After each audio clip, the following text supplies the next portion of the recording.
Welcome back to Dan's Messy Garage. I'm going to be working some more on my 67 Falcon 6-cylinder 302 swap. Yesterday I had to cut the accelerator rod, and today I'm going to get that screw out of there that I couldn't get out when it was in the car. The reason I cut this is because I couldn't get to that screw to get it out. But now that this is out, I think I can grab that with vice grips. Put this part in the vice grip that, and maybe unscrew it. Could also try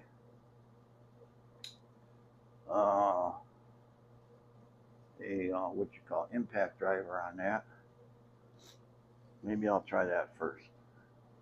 I sprayed some penetrating oil on there, but the problem is you need something really solid to pound against when you use one of these. I got the best bit that I have that'll fit in there, and I can't just clamp the rod in the vise because then it's cantilevered out and pounding on it's just going to bend over. So I'm going to try this.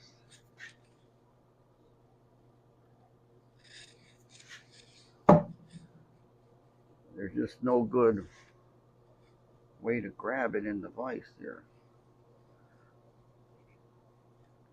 I don't have high hopes for this, but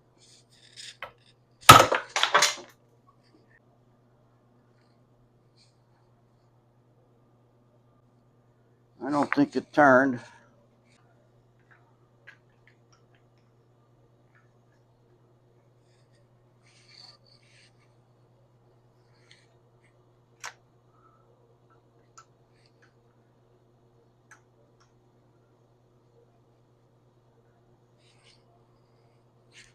Yeah.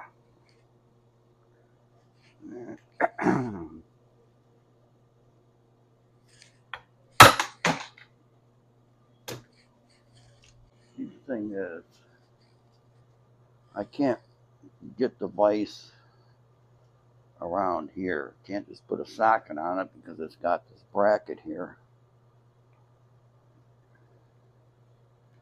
Might be able to take a pickle fork, hold it under there and beat on it. I'll see if I have a small one. If not, then I'm going to resort to vice grips.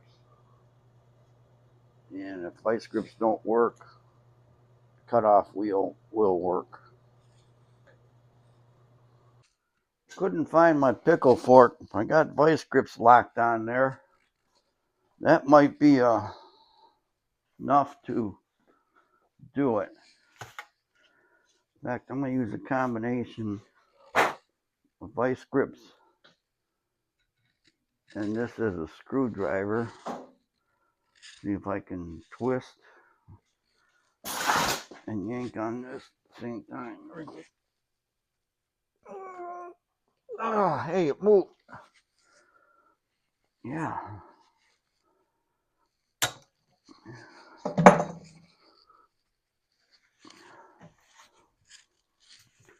Oh, vice grips had it moving.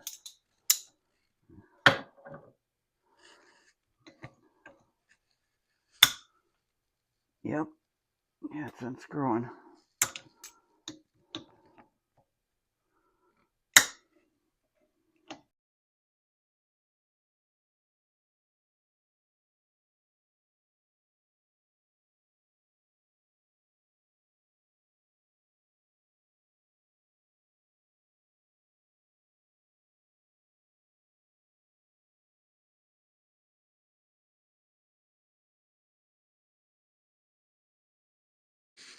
That's coming out of there.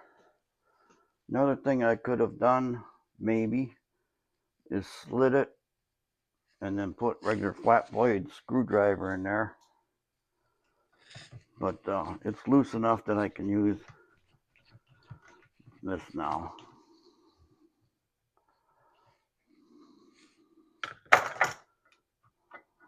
Hey, just like that. You can see it's a special screw because it needs the thread in plus provide a pivot. Actually, two pivots.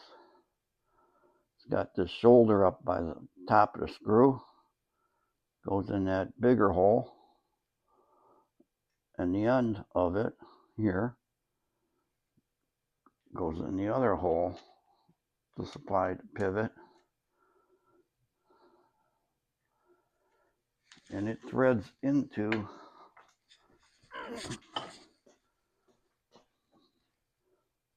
this part. That's what I cut off. Like that. But I got it out.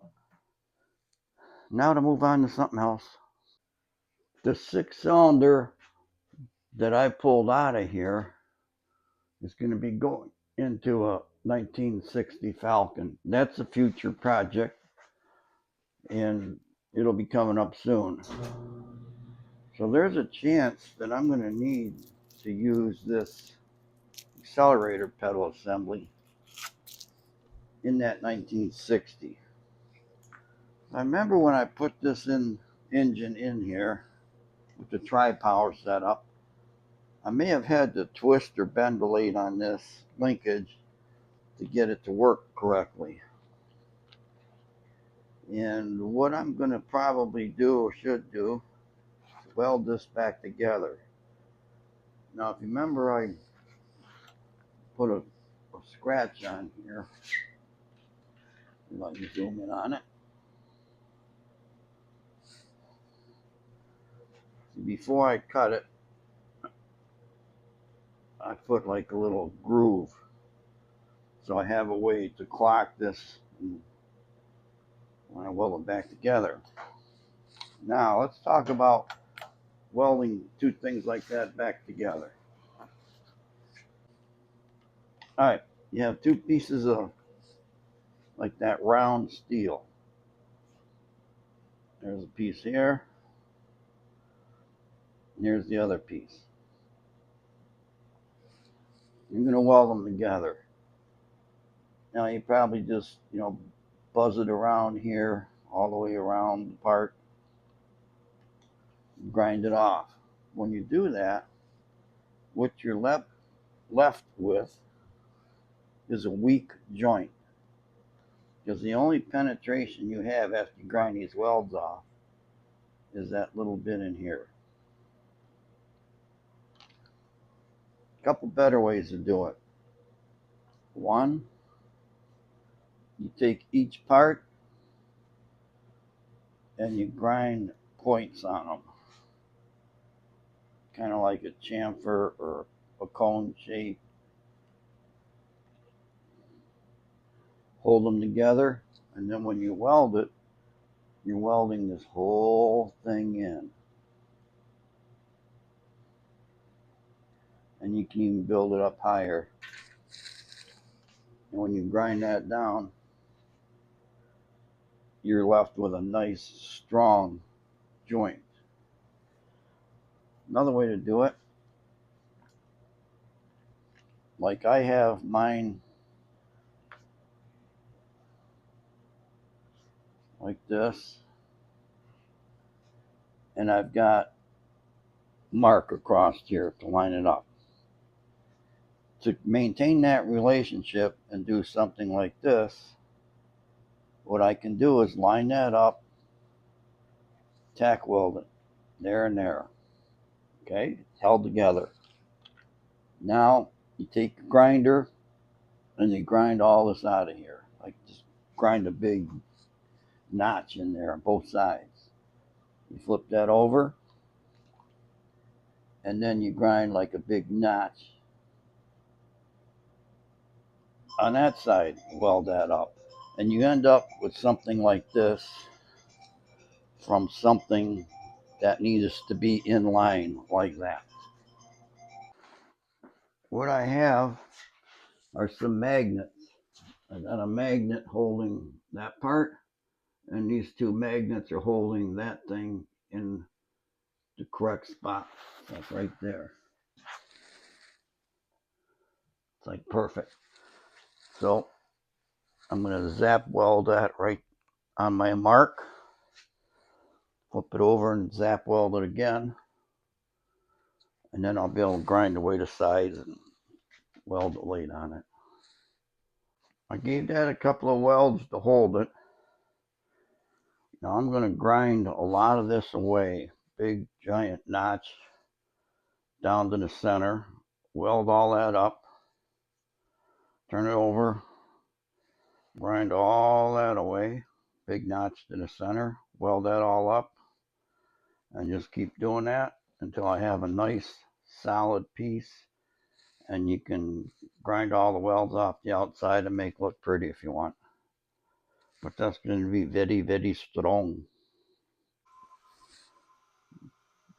Trying to get it to focus here. But I got the first notch ground in there. There you can see it there. I'm going to weld all that up and do the same thing on the other side. I got the notch on the other side now. Weld all that up. Rinse and repeat till it's done. Weld it all the way around now. Just need to grind it, smooth it out, paint it.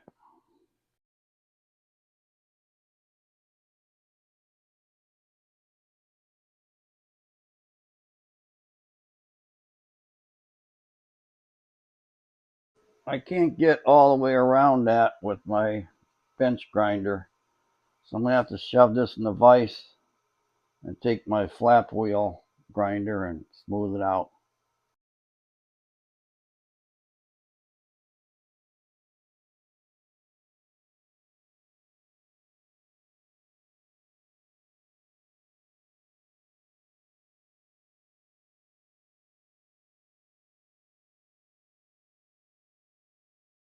There we are. Like it never happened. It's fixed, painted. It's ready for another 50, 60, 100 years. Look what arrived today. I got my throttle linkage for this car, but it's from like a 67 Fairlane. Goes in the car like that, like your foot would go here on that pedal. This mounts to the firewall. That runs up to the carburetor. And this rod down here is for the kick down on the transmission. That came today. I'm happy about that. And this is going to be the end of this episode of Dan's Messy Garage, working on the 67 Falcon throttle linkage assembly. I hope you enjoyed the video. Please come back to my channel for more projects, tips, tricks, and ideas. Bye.